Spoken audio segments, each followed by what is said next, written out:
മറ്റുള്ളവരുടെ പ്രയാസങ്ങൾ മനസ്സിലാക്കിക്കൊണ്ട് അവരെ സഹായിക്കണം.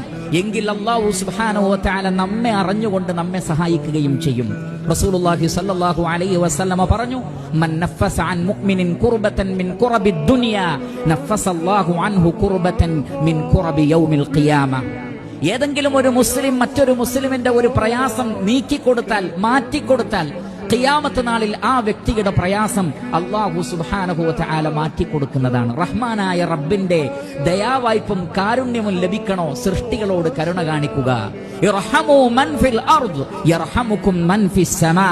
ഭൂമിയിലുള്ളവരോട് നിങ്ങളൊന്ന് ദയ കാണിച്ചു നോക്കൂ, എങ്കിൽ തീർച്ചയായും ആകാശലോകത്തുള്ള അല്ലാഹു സുബ്ഹാനഹു വ തആല നിങ്ങളോട് കാരുണ്യം കാണിക്കുന്നതാണ്.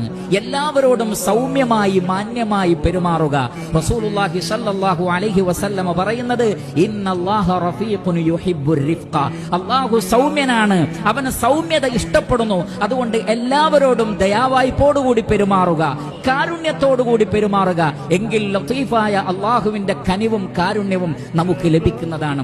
ആ നിലക്ക് തഖ്വയോടുകൂടി ജീവിക്കുകയും ഹറാമിൽ നിന്ന് വിട്ടുനിൽക്കുകയും മറ്റുള്ളവരെ സഹായിക്കുകയും ചെയ്യുന്ന നല്ല ഒരു അവസ്ഥയിലേക്ക് മനുഷ്യൻ മാറുന്നു. അതിന് കാരണമായി തീരുന്നത് റഹ്മാനായ റബ്ബിന്റെ അൽ ലത്തീഫ് എന്ന ഇസ്മിന്റെ പൊരുൾ മനസ്സിലാക്കാനാണ്.